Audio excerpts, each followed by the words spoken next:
මෙතන balancing point එක තමයි හඳුනා ගන්න යන්නේ. බැලන්සින් පොයින්ට් එකයි ඕ පොයින්ට් එක මොකක්ද කියලා තමයි පෙන්වන්නේ. මොකද ඕගොල්ලෝ වීලි ගැහුවට ඕගොල්ලන් තේරෙන්නේ නැහැ. කොතනද බැලන්සින් පොයින්ට් එක, කොතනද ඕවර් පොයින්ට් එක, කොතනද මේ ඕවර් එකක් යද්දී අපි ඉන්නේ පොයින්ට් එක කොහෙද කියලා ඕගොල්ලන්ට දැනීමක් නැහැ. ඕගොල්ලෝ හිතන සමහරවිට මෙච්චර දුරවත් මේ වැටෙන්න යන්නේ කියලා. ඒතකොට ඕගොල්ලන්ගේ ස්ටන්ට් එක ඕගොල්ලන් කන්ටිනියු කරන්න ටග්ගල ඩවුන් කර ගන්නවා බයිට.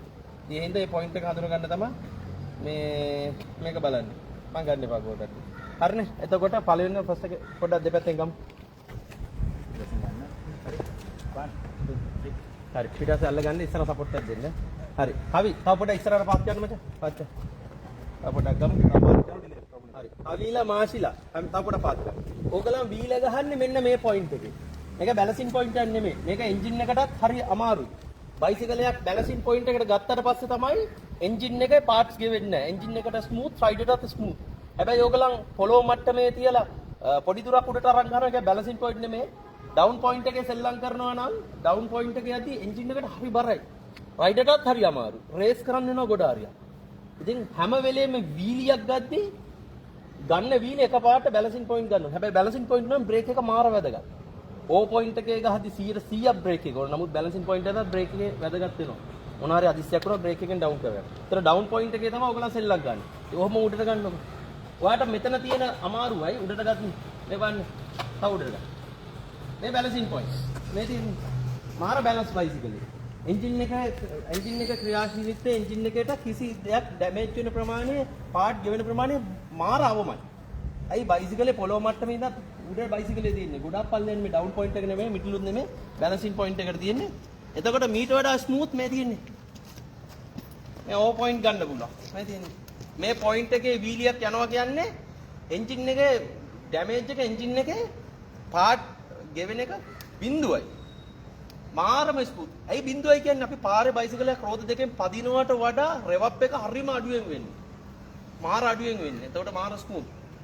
වීලියක් හරි ස්ලෝ යන්නේ. හැබැයි ඔයගලන් පාතින් ගහද්දි ඩවුන් පොයින්ට් එකේ වීල් ගහද්දි මාර ස්පීඩ් වීලියක් යන්නේ. ස්ලෝ ගහන්න බෑ. ඉතින් එහෙනම් මේ පොයින්ට් එකට ගන්නවා කියන්නේ බ්‍රේක් හොඳට තියෙනවා. මොකද බ්‍රේක් එක ජෑම් කරගෙන බ්‍රේක් එකත් එක්ක තමයි යන්නේ. එච්චර ඕනේ නෑ පල්ලෙට. අපි බැලන්සින් පොයින්ට් එකේ වීලිය එක. තව පල්ලෙට ගන්න.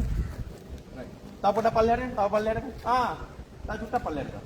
ඔය ඉතින් ඔතනදී ඇක්සිලරේටර් රෙවප් කර ට්‍රොටල් එක රෙවප් කර යන්න පුළුවන් ලස්සන කිසි ප්‍රශ්නයක් නෑ බයිසිකල් දානිත් නෑ. ට්‍රොටල් එක රෙවප් කරන සිස්ටම් එක පොඩ්ඩක් වෙන්නමනේ. ඔව්. ට්‍රොටල් එක රෙවප් කරන විදිහට අපි ඩවුන් පොයින්ට් එකේදී අපිට මෙන්න මෙහෙම ලොකු ප්‍රමාණයක් වට ප්‍රමාණයක් මේක රෙවප් කරන්න වෙනවා. හැබැයි බැලන්සින් පොයින්ට් එකේ ආවම මේ වගේ සුළු එකක් තියෙනවා. මේ වගේ සුළු ප්‍රමාණයක් තමයි වෙන්නේ. ට්‍රොටල් අප් වෙන්නේ මෙන්න මේ ප්‍රමාණයක්. හැබැයි බයිසිකලේ පාත් වුණාම ආයෙ අපි ලොකු රෙවප් කරලා උඩට ගන්න උඩදී ආයෙ මෙන්න මේ වගේ ප්‍රමාණයක් වෙන්නේ. මේ ප්‍රමාණය තමයි බයික් එක තැන හිටලා යන්නේ. බ්‍රේක් එකත් නංගි කකුලේ බ්‍රේක් එක බ්‍රේක් ගහන්නේ අතාරින්නේ මේ අතර තියන් ඉන්නේ. කෙලින් කරගන්න. මේ තියෙන්නේ. ඒ පොඩි ප්‍රමාණය. සමහරවිට අපිට මේ බ්‍රේක් එක ජෑම් කරගෙන, ඒ කියන්නේ ෆුල් නෙමෙයි බාගෙට තියාගෙන වට රෙවප් එකෙන් යන්නත් පුළුවන්, සර්කල් එකත් පුළුවන්, බයික් එක වැනෙන්නේ නැහැ. මෙතනදී අපිට මේ හයියෙන් කඩන්නේ නැහැ. මේක හැම වෙලෙම බ්‍රේක් එකේ කකුල මෙහෙට ගන්නකො. බ්‍රේක් එක මේ තියෙන මේක නෝමල් ෆ්‍රී යන තැන. මෙතනින් එහා බ්‍රේක් වෙනවා. එතකොට අපි හැම වෙලෙම මේ ටික පාගන් ඉන්නේ. එතකොට තමයි මොන හරි ටක් ගාලා පාගන් දෙන්නේ. මෙතන ඉඳන් යද්දි ටයිම් එක වැඩි. වැටෙන ප්‍රමාණය වැඩි වැටලා ඉවරයි. පොඩි ප්‍රමාණයක් තියා මේ වෙලේ තමයි තියාගන්න. හරි කකුල තියාගන්න. එතකොට වීලියක් ගද්දි හැම වෙලේම තපොට පාත් කරන්න. හරි. ඇඟ කෙලින් තියන්න. ඔය නියමයි. හරි. ඇඟ කෙලින් කියන්නේ මෙහෙම තියාගන්නෙත් නෑ, ගොඩාක් කියන්නේ. හරි සමබරව. රයිඩර් කෙනෙක්ට මේ ශරීරයේ ගොඩාක් වෙලා රඳා පවත්වන්න පුළුවන් විදියට සුව පහසුවේ තමයි ඉන්න ඕනේ. ස්ටන්ට් එකේදී හිර කරන් ඉන්න එපා. සුව පහසුවේ ඉන්න ඕනේ. රොක් වෙනවා. ওই විදිහට තමයි ඉන්නේ. එතකොට මේක මේ පොයින්ට් එකට තමයි ඔයගොල්ලෝ වීලියක් ගන්න එක එකපාර මෙතනට ගන්න ඕනේ. එහෙම නැතුව පහත තියන් ඉන්න එපා. ඒක අර ගන්න වීලිය ෆස්ට් එකේම ඔතනට අරගන්න. හරිනේ? දැන් ඩවුන් කරලා. තව දෙයක් තියෙනවා. සමහර අය 90 පොසිෂන් එකේදී ඕ පොයින්ට් එකේදී මේ වම් පැත්තේ කකුල තියාගන්න විදි දෙකක් තියෙනවා. සමහර කට්ටිය උඩින් තියෙනවා, සමහර කට්ටිය යටින් තියෙනවා. ඒක පොඩ්ඩක් අපිට දෙන්න. රයිට්. අපිට මේ පැත්තේ මල්ලි මෙහෙන් මේ වම් අත පැත්තේ අපි සර්කල් එකකට සීට් සපෝට් නැත්තම් 90 එකට යනවා නම් අපි අනිවාර්යෙන් කකුල මේ හරියෙන් ෆුට් පෙග් එකට දාලා හිර කරන්න ඕනේ. ඒකට හේතුව රයිඩර්ව පිටිපස්සට විසික් වෙන හින්දා තමයි අපි ග්‍රිප් කරන්නේ. එතකොට බේසික් අපි බැලන්සින් පොයින්ට් 90 පොසිෂන් එකේ 90ක් ගහන්නේ මේ පොසිෂන් එකේ රයිට් කරද්දී අපිට මේ විදිහට ඉන්න ඕනේ නෑ. ඒක නමුත් පුද්ගලයා අනුව වෙනස් වෙනවා. පුද්ගලියට සමහරක් අයට මෙතන හිර කරගත්තොත් මාර විශ්වාසයක් ගන්නවා. ඒක ප්‍රශ්නේ නේ. ඒක Tamanට පහසු විදිහට ඉන්න පුළුවන්. හැබැයි සර්කල් එකේදී ඒ කියන්නේ සපෝට් සර්කල් එකේදී තමයි බේසික් සර්කල් එකෙත් වෙනවා. ගොඩාක් දුර සපෝට් සර්කල් එකේදී 90 එකට අපි යනවා 90 ස්ටයිල් එක 12 බාර් එක බිම ගාවලා ගන්නවනම් මේක අනිවාර්යෙන් හිර කරගන්න ඕනේ. මොකද හේතුව නැත්නම් රයිඩර් පිටිපස්සේ යනවා මේක අපි ග්‍රිප් කරගිල්ලක් වෙන්නේ. ගොඩාක් විදියට මේකෙදී නෝ හෑන්ඩ් එකේදී නෝ හෑන්ඩ් කියන්නේ හැන්ඩල් එකේ අත් දෙක නැතුව අපි නෝ හෑන්ඩ් ස්ටයිල් එකට යද්දි අනිවාර්යෙන් මෙයාව හිර කරගන්න ඕනේ නැත්නම් රයිඩර් පිටිපස්සට වැටෙනවා. ඉතින් එහෙම දුවා. බේසික් එකේදී අනිත් එක වීලියක් ගහද්දි මතක තියාගන්න හැම ගණම ඉගෙන ගන්න කෙනෙක් වුණත් ගියර් ෂිෆ්ට් එක පල්ලෙහෙන් තියාගෙන වීල් ගහන්නේ. අපි ෆස්ට් එක දාලා මෙන්න මෙහෙම තියන් ඉන්නවා. නැත්තම් මෙහෙම තියා ඉන්නවා. මේක කරන්න එපා කවදාක්වත්. මොකද හදිසියේ රයිඩර්ගේ පොසිෂන් වෙනස් වෙලා බය වුණොත් තමන්ගේ කකුල නොදුනොත්ම මේක සෙකන්ඩ් ගියර් එකට වැටෙනවා. අනිවාර්යෙන් ක්‍රෑෂ් වෙනවා. වෙනවාමයි. එහෙම වෙලාවට තමයි බේරෙන්නේ. ඉතින් එහෙනම් හැම වෙලේම ෆස්ට් එක දැම්මා. උඩින් කකුල තියාගන්න. තමන්ට අපහසු නම් මේ හරියට ගන්න මේක මම අනුමත ගන්න මේක තමයි හරි ක්‍රමය. ඔය තියෙන්නේ. ආයෙ ගියර් චේන්ජ් වෙන්නේ නැහැ. එතකොට මෙතනින් ෆේල් එකක් වෙන්නේ නැහැ. තමන්ගේ ඇක්සිලරේටර් බ්‍රේක් එකෙන් තමයි ගෙනියන්නේ. එතකොට වීලිය මෙන්න මේ තැනට ගන්න. වැටෙන්නේ නැහැ. හැබැයි බ්‍රේක් එක වැදගත්. බ්‍රේක් එකේ කකුල තියාගන්න ඕනේ. මොකද උතනින් එහා දශම ගානයි වැටෙන ප්‍රමාණයට පස්සට යන්නේ. ඒක ටක් ගාලා බ්‍රේක් එකෙන් තමයි කන්ට්‍රෝල් කරන්නේ. හරි බා. මාෂින් ටක් ගාලා. හරි බයි. නවියා වෙන පැත්තට මාරු කරනවා. හරි. ගමු ආයි.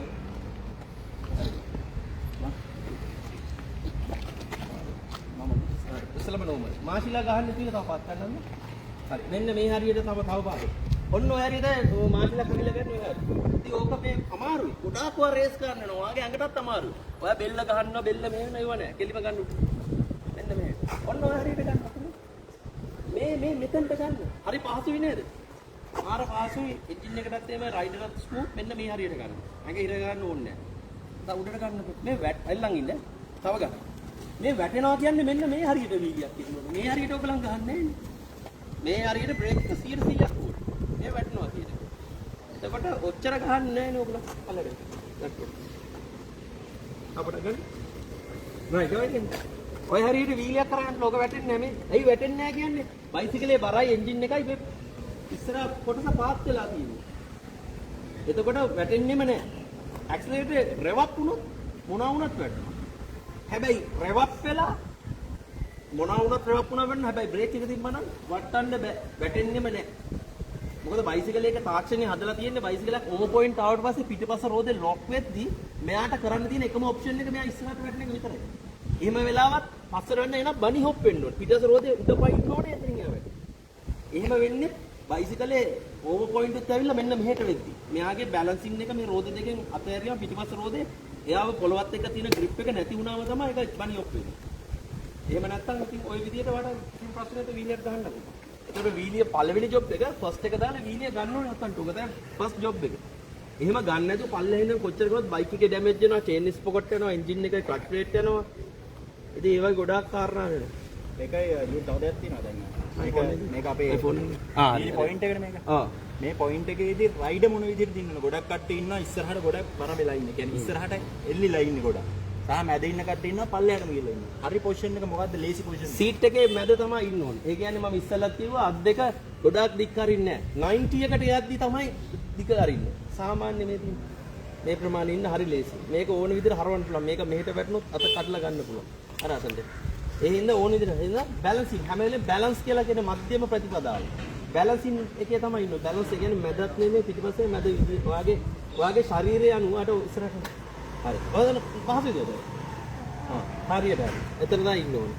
එතකොට ওই ටිකත් එක්ක මේ ගෙදර අපේ ගෙදරට පොඩක් ගිහින්. කරපේන.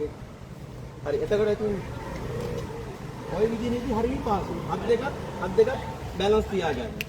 අත් දෙක ගොඩාක් දිග තියත් නෑ අත් දෙක බැලන්ස්. ඒතර උඩදී සමහරට අපිට හරවන තැන් වෙනවා. වීලියක් යන ගාම කෝනරයක් ගහන්න වෙනවා. වීලියක් යන ගාම හරව ගන්න වෙනවා. එක එක දේවල් අපි මෙහෙ ගල් වගේ ඉන්නේ වීලිය පොඩ්ඩක් බැලන්ස් කරන්න ඕනේ. එතකොට මේ දෙක එහෙම වැඩ කරගන්න තියෙනවා. හරි නේද? තව මොනවද තියෙන්නේ? ඔයගොල්ලන් පස්සේ එතකොට ඉස්සරහා බ්‍රේක් බැලන්නේ නෑ මත තියාගන්න. ඉස්සල්ලාම සෙල්ලම් කරන ඉස්සරහා බ්‍රේක් අදාළ නෑ. පිටිපස්ස බ්‍රේක් එක තමයි ඕනේ. ගියර් පැඩල් එක උඩ තියාගන්න ඕනේ. පස්ස බ්‍රේක් පැඩල් එකේ අනිවාර්යෙන් කකුල තියාගන්න ඕනේ. මෙහෙම උස්සන් ඉන්නෙත් නෑ. කකුල මේ පැඩල් එක උඩ තියාගෙන ඉන්න මොනවා වුණත් පෑගුවා ගත්තා. හරි? ඒ විදිහට තියාගෙන ඉන්න ඕනේ. එතන වෙන ප්‍රශ්නයක් නැහැ නේ.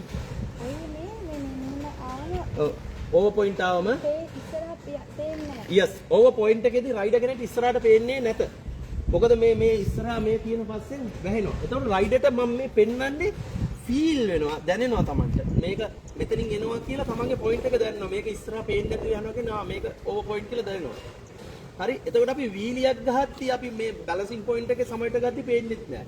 අපි රයිඩර් ඔක දැන් අපි ලොන්ග් සෙල් ළඟ ගාති ළඟ කොහොමද නැන්නේ ලොන්ග් සෙල් ළඟද අපිට හැන්ඩල් එක හරවන්න පුළුවන්. ඒ කියන්නේ මේ ගාන හැන්ඩල් එක ඉස්සරහා හැරෙවුවා කියලා පස්සරෝදේ හැරෙන්නේ නැහැ නේ.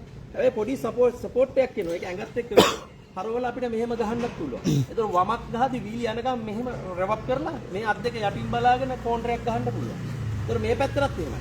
හැන්ඩල් එක කොහොම ඉද්දි හැන්ඩල් එක මේකට මේ අත යටින් හරියට පාර පේනවා. තේරෙනවද? අත යටින් නියමට පේනවා රෙව් අප් කරගෙන යන්න පුළුවන්. මේ බේසික් ඉගෙන ගතිය ඔන්න ඔය එක තමයි. ඔතනින් සමයට එහෙම යනවා නම් අපි දිගන කෙනෙක් නම් මුල් අවදියේ නම් කෙලින්ම වීලිය බාන්න ඕනේ. හරවන්න කරන්න බෑ. අපි ප්‍රගුණ වුණාට පස්සේ අපිට ඕන විදිහට හරවන්න පුළුවන්. සහජුඩේ තව ප්‍රශ්නයක් තියෙනවා. දැන් ට්‍රේන් වෙන කෙනෙක් දැන් බැලන්සින් පොයින්ට් එකට එද්දි එකපාරටම බයිසිකලේ රිලැක්ස් වෙනවනේ. ඒ වෙලාවට ගොඩක් බය වෙනවා බයිසිකලේ යයි කියලා. ඒ වෙලාවට අපි කොහොමද කන්ට්‍රෝල් කරගන්නේ? රයිට්. අපි බයිසිකලයක් සමහරවිට තමන් හිතන්නේ මේක තමයි බැලන්සින් පොයින්ට්. මෙතනින් එහා තව තියනවා කියලා දන්නේ නැහැ. ඒ කියන්නේ බැලන්සින් පොයින්ට් මේ හරියනම් හරිද 70 75 70 ඒ අතර තමයි බැලන්සින් පොයින්ට් එක එන්නේ. එතකොට එතනින් එහා පයින්නවනම් ඔයාට කරන්න තියෙන බයිසිකලේ ඕනට උඩානවා පළවෙනි දේ පයින්න නෙමෙයි. ගොඩාක් අය අහන්නේ බයිසිකලේ පයින්ලා බේරෙන්න යනවනේ. බයිසිකලෙන් අයින් වුණා කියලා අපිට කිසිම මොහොතක බයිසිකලේ පාලනය කරන්න බෑ. ඒතකොට අපි බයිසිකලේ ඉඳලා සිම්පල්ම ඔප්ෂන් එක. සිම්පල්ම යන්න පුළුවන් වීලියක් උඩට ආපු ගාම්ම සිම්පල්ම කරගන්න තියෙන ක්ලච් එක අල්ල රෙව් අප් එක අඩු කරන. ඒ කියන්නේ throttle එක ඕෆ් කරන එක. ක්ලච් එක අල්ල ඇක්සලරේටර්. දැන් මේ හරියට ආපු ගාම ක්ලච් එක අල්ල ඇක්සලරේටර් ඕෆ් කරන්න තියෙනවා. හරි. හැබැයි 100%ක් සාර්ථකම ක්‍රමේ පුරුදු වෙනවන හරිම තමයි බ්‍රේක්. කොච්චර උඩට ආවා Tamanට එතනම පයින්න නෙමෙයි ක්ලච් එක අල්ල රේස් එක අඩු කරන්න ඕනේ. එහෙම ආවේ නැත්නම් බ්‍රේක් එක තමයි පාගන්නේ. ඒතර අපි මේ කොහේ ගියත් අපිට හරිම උත්තර ලැබෙන්නේ බ්‍රේක් කියන දේ. ඒතර ඔයගොල්ලන් බ්‍රේක් එකට තමයි ප්‍රගුණ කරන්න. වීලියක් ඉගෙනදී බ්‍රේක් ප්‍රගුණ කරන්න මාරම ලේසි. බ්‍රේක් එක තියෙනවා 90 ගහන්න පුළුවන්. එහෙම නැත්නම් 12 කරන්න පුළුවන්. එහෙම නැත්නම් බේසික් වීලි යන්න පුළුවන්. ඕල්ඩ් ස්කූල් වීලි යන්න පුළුවන්. සපෝට් වීලි යන්න හැම මගුලටම බ්‍රේක් එක ඕන පිටුවස්සේ. ඉතින් රයිට් ආයෙ පෙන්නන්න. ඕවර් පොයින්ට් පෙන්නන්න. ආයෙ දෙන්න. තමන්ගේ ඒක 90 තමන් බැලන්සින් පොයින්ට් එකෙන් ඕවර් ගිහිල්ලා තියෙන පිටිපස්සෙන්. ඔතන තමයි වැටෙන්නේ. ඒත් මේ මොහොතේ නම් පස්ස බ්‍රේක් ඇල්ලුවම වැටෙන්නේ. එහෙම නැත්නම් ඇක්සිලරේටර් බැලන්ස් කරන්න මෙතනින් වැටෙනවා. සමහරක් වෙලාවට සම් ටයිම් ක්ලච් එක අල්ලගෙන ඇක්සිලරේටර් අඩු කරොත් සමහරට ඕමම ස්මූත් ගිහිල්ලා වැටෙන වෙලාවලුත් තියෙනවා. මොකද මේ බයිසිකල් හැදලා තියෙන උඩට ගත්තම වැටෙන්න නෙමෙයි. ওই වෙලෙත් ඉස්සරහට ඩවුන් වෙන්න තමයි මේක මේ ක්ලච් එක හැදිලා තියෙන්නේ. ওই වෙලත් සමහරට අපි 90 දාගෙන නියුට්‍රල් යනවා කියන්නේ කට්ටිය. මෙහෙම අරගත්තා සෙකන්ඩ් හරි තර්ඩ් හරි අරගත්තා ෆස්ට් එකේ ගත්තා ඒමම සෙකන්ඩ් දාලා පවර් කරද්දී ඕවර් පොයින්ට් එකේදී බැලන්සින් පොයින්ට් ක්ලච් එක අල්ලගත්තා ඒමම යනවා. එතනින් උඩට යනවා බ්‍රේක් එකෙන් බැලන්ස් කර යනවා. හැබැයි මේ පොයින්ට් එක මෙහෙට ගන්න ඕනේ. ඒ කියන්නේ අර ෆ්‍රී පොයින්ට් එකට ගන්න. එතනින් යනවා. එතන ආයෙ වැටෙන්න යනවා ආයෙ රොව් අප් කරලා ගන්නවා මෙතනින් යනවා. හැබැයි මෙතනින් පස්සට වැටෙන්න දෙන්නේ නැහැ බ්‍රේක් එකෙන් යනවා. එතකොට මම කිව්වේ ඒ පොයින්ට් එකේ අපිට බ්‍රේක් මුකුත් නැති සමහරට මෙහෙම නිකන් යන වෙලාවල් තියෙනවා. මෙහෙම නිකන් යනවා. ක්ලච් එක ඇල්ලුවම සමහරට එහෙම නිකන් යනවා. ඉතින් ඒ ඔක්කොමට වඩා පස්ස බ්‍රේක් එකට ගන්න මම කෙටියෙන්ම කියන්නේ හරිම දේ බ්‍රේක්. පිටිපස්ස බ්‍රේක් එකට. ක්‍රියා බ්‍රේක් එකට පුරුදු වෙන ප්‍රශ්නයක් නෑ. ඔම පාත්. බයික් එකේ එල්ලලා ඉන්න ඕනේ. අපිට එතනින් එහා අපි බ්‍රේක් ගහන්න බැරුව ඒ ඕවර් පොයින්ට් එකේ බයිසිකලයක් මේ හරියට යනවා නම් අපිට බ්‍රේක් ගහන්නත් බැයි නම් අපි තව දුරටත් ඒක එල්ලිලා වැඩක් නැහැ. මොකද බයිසිකලේ වැටලා අපිට ඩැමේජ් වෙන ප්‍රමාණය වැඩි. ඒත් එක්ක අපි පැටලලා ඩැමේජ් වෙනවා. ඒතර ඕවර් පොයින්ට් එකක් එතනින් අපි බ්‍රේක් ගහන්න නැතුව අපි බ්‍රේක්ම ගහන්න නැහැ බිගින කෙනෙක්. මේ කෙලින්ම ගත්තා වැටෙන්නම යන්නේ ඒ වෙලේදී තියෙන එකම කාර්යය බයිසිකල් මෙහෙමදී මේ අත් දෙකෙන් බයිසිකලේ තල්ලු ගන්න දෙන්න. තල්ලු කරලා වැටලා මෙන්න මෙයාව තියලා වැටලා එක රවුමක් ගහන්න වෙනවා. අපි වැටිලා අපි කිසිම මොහොතක හිර වෙන්න එපා. වැටෙද්දී අපි ස්මූත් කරලා අපිත් පෙරලෙන්න ඕනේ. හිර වුණොත් ඇඟ ඩැමේජ් වෙන්න පුළුවන්. ඒ මොකුත් වෙන්න ඕනේ නැහැ. වෙන එකම දේ ගාඩ් පිනින් ස්ලෝ වැටෙනවා. ඕ පොයින්ට් එකේදී බයික් එක තල්ලු කරාට පස්සේ අපි නිකන් මෙහෙම වැටෙනවා. ස්ලෝ යද්දි. වැටලා අපි එතනින් නැගිටිනවා. අර ස්පීඩ් එකදී තමයි අපි වටයක් ගහන්න ඕනේ පෙරලෙන්න ඕනේ. නැත්තම් එහෙම වෙද්දී අපි ඕවර් එද්දී බයිසිකලේ එද්දී ඇඟට ගන්න නැහැ. මත තියන්න මෙහෙම එද්දී මේ අත දෙකෙන් මෙහෙම අත ඇරෙනවා. මොකද අපි පොළොව මට්ටමත් බිමනේ ඉන්නේ. රයිට්. අර ඇස්ලේටර් දැන් ගාද්දී දැන් ඊළඟට උත් වෙනවනේ. ඒකට තවත් රේස් වෙනවනේ. ඒක ඔය ඒක තමයි. මේ මයින්ඩ් එක අපි තියෙන්න ඕනේ. ස්ටන්ට් එකක් කරලා කියන හැම කෙනාටම කරන්න බෑ. මාර මීටරයක් වෙන්න ඕනේ යා. එතකොට සමහරක් අයගේ වෙන ෆෝල්ට් එක හොඳ ප්‍රශ්නයක්. ඕවර් පොයින්ට් ආවම දන්නේ නැතුව රේස් වෙනවා. ඒ කියන්නේ තමන්ගේ අත තමන්ගේ කන්ට්‍රෝල් එකේ නෙමෙයි තියෙන්නේ. තමන් බය වුණාම මේ මොනවද වෙන්නේ කියලා තමන්ට තේරෙන්නේ නැහැ. එහෙම වෙන්න බෑ. ස්ටන්ට් රයිඩර් කෙනෙක් කියන්නේ මේ කකුල කොහෙද යන්නේ අත මොනවද වෙන්නේ කියලා තමන්ගේ ශරීරය කන්ට්‍රෝල් කරගන්න තමන්ට පුළුවන් වෙනවා. එතකොට අර වගේ වෙද්දි සමහර අය රේස් වෙලා හිටිනවා. ඒක වෙන්න බෑ. ඒක හරිම නරක දෙයක්. බයික් එක මාර විදිහට ක්‍රෑෂ් වෙන්න පුළුවන්. WR වගේ බයිසිකල් එක කොච්චර රේස් කරලා හදිස්සිය ගිහලා වැටුණත් එයා රේස් එකන ඩැමේජ් වෙන්නේ ඔටෝ කට් ඔෆ් වෙනවා. මොකද මේ සෙන්සර් එකක් තියෙනවා. ඉතින් ඒකෙන් කට් ඔෆ් වෙන ට්‍රැකර් DRS මේ කිසිම එකක 250 වල XR ඔය කිසි දෙයක නෑ. අනිවාර්යෙන් රේස් එක හිර වෙලා තිබ්බොත් ඒක අපි රේස් එක ඔෆ් වෙනකම්ම එහෙම නැත්නම් කොහේ හරි මොන හරි මේකක් වෙනකම් මේක රේස් වෙලා ඉන්නවා. ඉතින් ඒ හින්දා ඒ පොයින්ට් එකේදී අතාරින්න ඕනේ. ඔයා කියන්නේ ඕ පොයින්ට් එකල රේස් වෙලා ඉන්නවනේ ඒක තමන් අනිවාර්යෙන් ඕෆ් කරන්න ඕනේ. එහෙම වෙලා බයිසිකලේ ඩැමේජ් වෙලා හරි බිම් වැටලා හරි රේස් වෙලා සමහරට පස්ස රෝදේ උඩ තිබ්බොත් පස්ස උඩ රෝද තිබ්බොත් කොහෙවත් යන්නේ නැහැ නේ. මොකද රෝදේ උඩනේ ටග් ගාලා ගිහලා තියෙන්නේ එන්ජින් එක ඕෆ් කරන්න. මේකට තමයි ක්වික් ඕෆ් එකක් තියෙන්නේ. මේ රන් ඕෆ් එක දීලා තියෙන්නේ හදලා තියෙන්නේ මෙතනට යනවට වඩා ක්වික් මේ throttle එක ගායිම ටග් ගාලා ඕෆ් කරගන්න මේ. තමන්ගේ අත මෙතනට යන ටයිමින් එකට ලොකු ඩැමේජ් එකක් වෙන්න පුළුවන්. ඊට ඉස්සෙල්ලා රෙව් අප් එක ගාව මේක දීලා තියෙන්නේ ඒක තමයි. ටග් ගාලා ඕෆ් කරගන්න. ඕෆ් කරාම ඔක්කොම හරියනවා. තව කවුරු ඕන වෙයි? Yeah. එන්න බකරම්. 1 2 හරි. කෙලින් තියාගන්න. හරි. මෙතනදී මෙහෙමදී පිටිපස්සේ අල්ලන් ඉන්නවනේ පිටිපස්සේ. හරි පිටිපස්සේ අයින් වෙන්න රයිට්. අපි මෙහෙම එනවනේ. තව මේක උඩට එද්දම ඕවර් කියන්නේ. මේ වැටෙනවනේ. වැටුනම අපි දැන් මෙහෙම ඉන්නේ. මෙතනින් ටක් ගාලා. හරි. sorry. හොඳයි. ඉතින් අපි මෙහෙ යනවා. අපිට මේ සර්කල් එකේදී මේ කකුල හිරකන්නේ. ඔයා මෙහෙම ඉද්දි බලන්න. හරිද? මෙහෙම අපි ඉඳගෙන සර්කල් එකක් හරි මොන හරි ස්ටයිල් එකේදී මෙහෙම නෝ හැන්ඩ් එකක් කරේදී මෙයාව අතෑරේදී අපි යනවා පස්සට. ඇයි අපි ඔය ග්‍රිප් කරගන්න දෙයක් නැහැ නේ. ඒකට තමයි අපි මෙතන හිරගන්නේ මේ full relax. අපිට flow touch එකට යන්න. full relax. එතකොට මේ grip වෙනවා. එතකොට මම කියන්නේ crash එකක් වෙනවනම් අපි මෙහෙම වෙලා අපි ඉගෙන කෙනේ කිසිම දෙයක් දන්නේ නැහැ. වීලියක් උඩට එනවා කරගන්න දෙයක් නැහැ. මෙතන අපිට බයික් එක පාලනය කරගන්නත් බෑ. හොඳම වැටේ. මේ කකුල මේ මෙතනින් කළා ඔය අතාරින්න. එතකොට මේ සුන්දර විදිහට මාව මෙහෙම කෙලින් වෙන්නේ අනිවාර්යෙන් අර ප්‍රෙෂර් එකට වටයක් අරගෙන වැටෙනවා. එතකොට ෂේප්. එහෙම නැතුව අපි මේ බේර ගන්න කරේ එල්ලිලා ඉන්න එපා කිසිම මොහොතක. අපි අනිවාර්යෙන් ගිහලා ඩැමේජ් වෙනවා. right? clear නේ? it's clear? yeah. right down කරගන්න. අවියා thank you very much. අපේ නවීන් මාෂල් මේ දාඩිය දාගෙන දැම්මට අල්ලන් ඉන්නේ. කල්ලි බද්රික දාන්න. ඒකයි ස්ටන්ට් කරන අය ඇත්තටම ස්ටන්ට් කරන රයිඩර්ස්ලා මිනිස්සුන්ට නිකන් මු බයික් පදින පිස්සෙක් වුණාට මාර ස්කිල් එකක් තියෙන්න ඕනේ, මාර මීටරයක් වෙන්න ඕනේ, මාර පොරක් වෙන්න ඕනේ. මොකද ස්ටන්ට් කියන්නේ හැමදෙන්නට ගන්න බෑ. හරි විදියට. අයල් නෙමෙයි.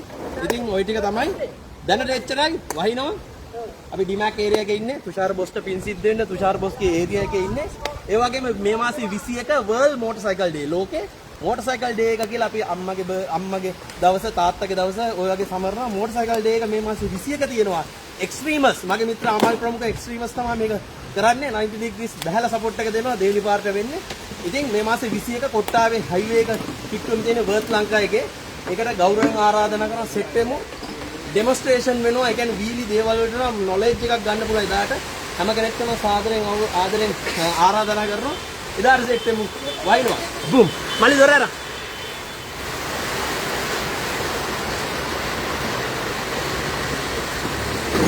රයිට්. ඉරුක බයි. රැක්ක බෑ. රැක්ක ඔම